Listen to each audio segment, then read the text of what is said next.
Yo, welcome to React with Alucard. It's your boy, the host himself, London VK Alucard in the building, and we're doing a reaction to Watch Mojo. Everything you need to know about Suicide Squad kills the Justice League. Let's get it. Welcome to Mojo Plays. Today we're looking at everything we know already and some predictions for Rocksteady's upcoming release, Suicide Squad: Kill the Justice League. Argus 3 is taking heavy fire. Get to Park Ridge ASAP. Before we begin, we publish new content all week long, so be sure to subscribe and ring the bell to get notified about our latest videos. Bosses. Smooth. So far in the trailers, we've consistently seen the symbols of the Justice League's 5 biggest heroes, and we've seen 4 of them in person: Superman, Wonder Woman, The Flash, and Green Lantern. Obviously, they're all going to be boss fights since defeating the corrupted Justice League is the entire premise of the game. But interestingly, we might not see a Harley Quinn/Diana Prince bust up. That's because a few seconds of the trailer show Wonder Woman coming to blows with Superman, which has led to many speculating that Diana is the only hero who hasn't turned evil. But as the Suicide Squad is still a gang of villains enlisted to kill her nearest and dearest, we might still be fighting her yet. We've also not yet seen hints of other popular League heroes like Martian Manhunter or Cyborg. Traversal.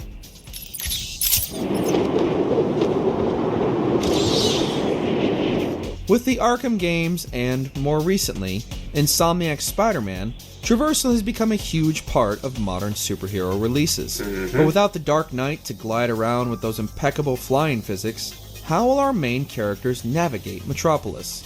Well, we may have glimpsed 4 distinct traversal mechanics already in the early cinematics.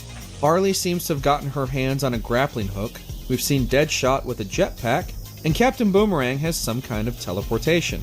As for King Shark, who knows? Maybe Metropolis will have some underwater areas only he can explore.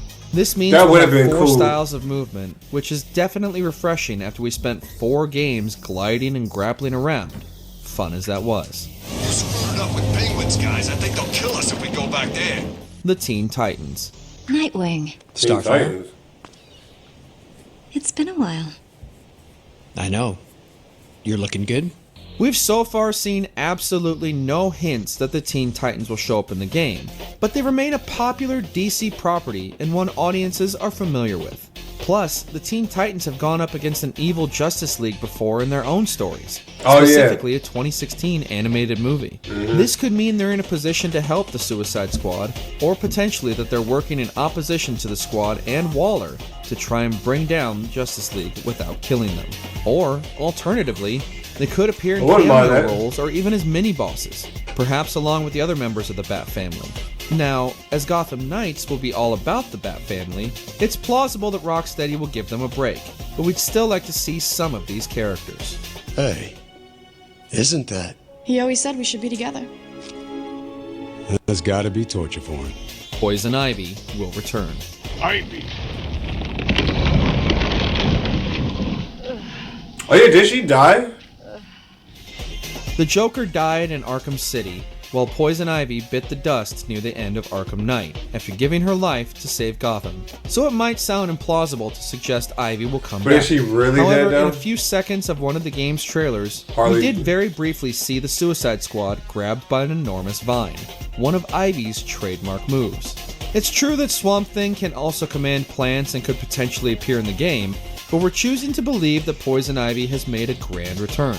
Plus, her famous dynamic and romance with Harley might be something Rocksteady wants to tackle again after they basically didn't interact at all in any of the Arkham games. She's not the only character we expect to return from the dead in this game either. Clearing the toxin took everything she had. Oh, I see. Her final act was a noble one. Arkham Asylum. Or you think Arkham Asylum's gonna be back? In the trailer shown off at DC Fandom 2021, we got a glimpse of another grand return. Suicide Squad: Kill the Justice League is set in the same continuity as the Arkham games, so it'll be nice to go back to where it all began. Many of the shots we saw in the trailer actually mirror Batman's original arrival to the Asylum in the 2009 title, including seeing the holding cells area where the Joker broke out and launched the entire plot of Rocksteady's trilogy.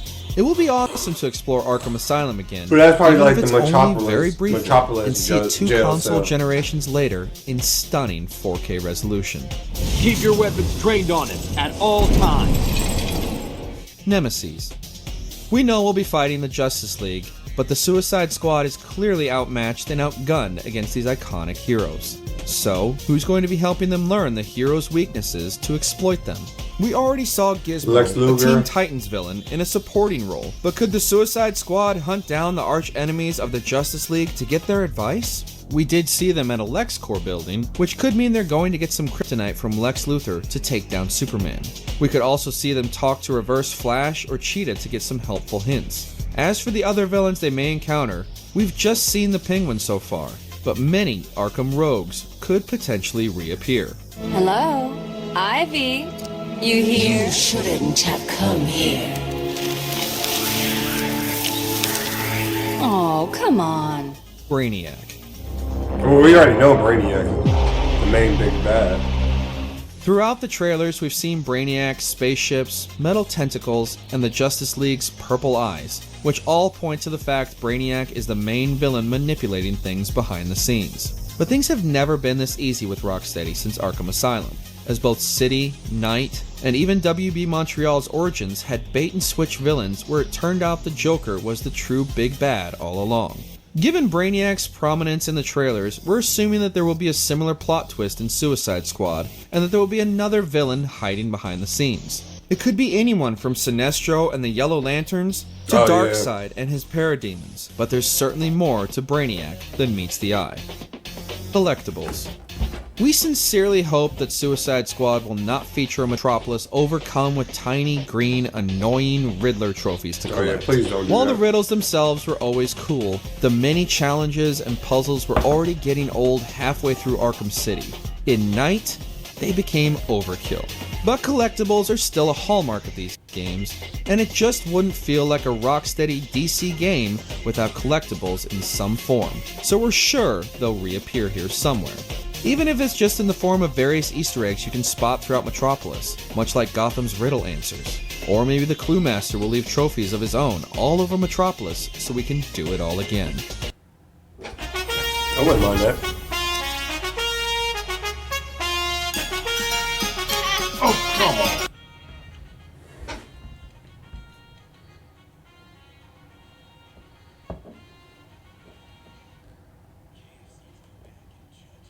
Ooh, that looks good.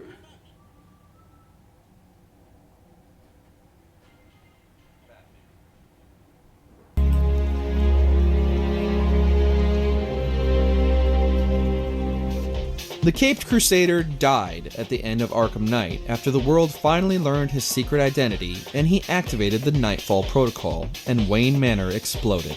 But nobody believes that the Batman is really I don't dead, think he actually died. and especially not with that secret ending scene where we see a bat-like creature prevent a mugging like the one that killed Thomas and Martha Wayne. Batman is also the member of the Justice League who knows the weaknesses of all his fellow heroes, quote, just in case they go rogue, which would make him invaluable.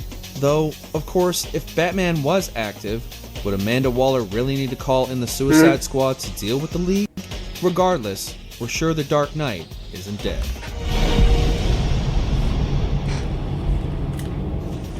All playable. Now, I think he stockpiling arms right here in Gotham. The question is where. Cobblepot's the best lead we have on Barbara. I need to find that weapons cache. Possibly the most important thing we know so far about Suicide Squad Kill the Justice League is that all 4 members of the squad are going to be playable, along with optional co-op. This puts it on the same level as Gotham Knights, which also has optional co-op and 4 playable characters, while putting it above 2021's Guardians of the Galaxy game, which disappointed many fans by having Star-Lord be the only playable character. We're extremely excited to clobber people with Harley's baseball bat and tear them to shreds as King Shark. This is definitely a natural evolution of the team-up missions in Arkham Knight, where additional characters Nightwing and Catwoman had very different but equally fun gameplay styles.